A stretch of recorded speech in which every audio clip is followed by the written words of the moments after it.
Alright, so the body is now, it's closer to being finished. There's still some kind of low spots, but we'll see how much of that will stay after I start carving down the neck. I do have a couple spots in here where I couldn't really get close enough with the spindle sander, so I'm going to go in there while I'm finishing the neck and just clean it up by hand. So, just about done. Kind of bringing it back in. So that's what we're looking like.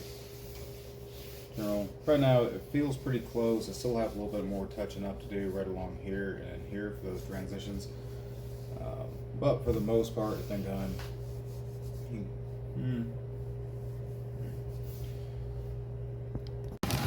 Alright, here's what I'm thinking for an overall shape. So basically this outside is going to be my lowest point. I'm going to be coming up to the upper surface by the time I get to this line. This is just a symbol to me to let me know that I'm going to cut this side back a little bit extra. So from here I'm going to move forward by routing in my electronics cavity, placing that and my pickups, so I can make sure everything that I need a flat surface for is already done before I do this step.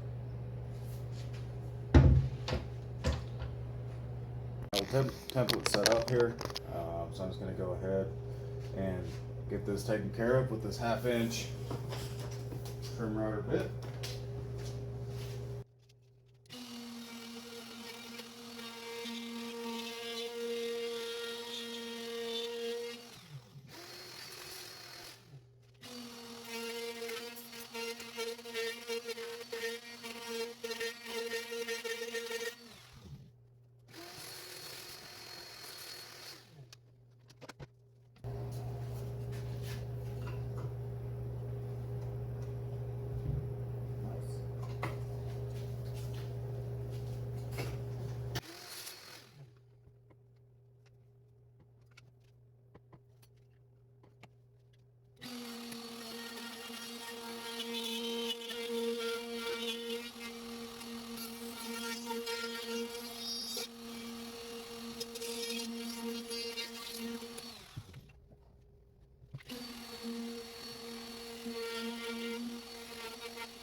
Done a fair amount of sanding now.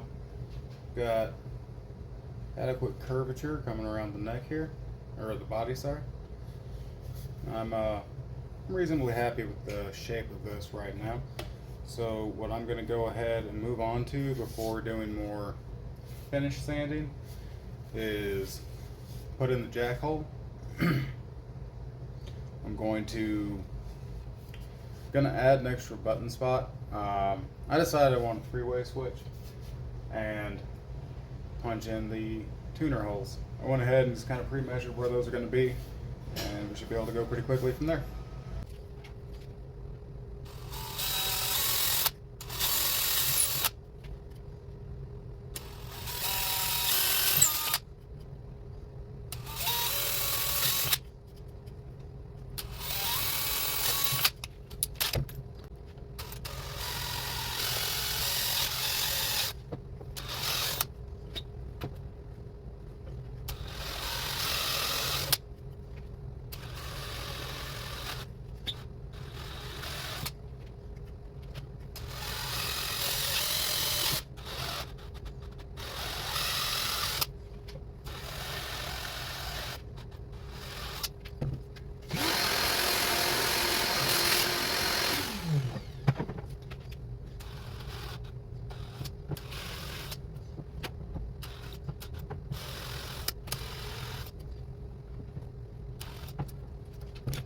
The reason why I'm drilling like this is to prevent tear out on either side of what is otherwise a finished neck.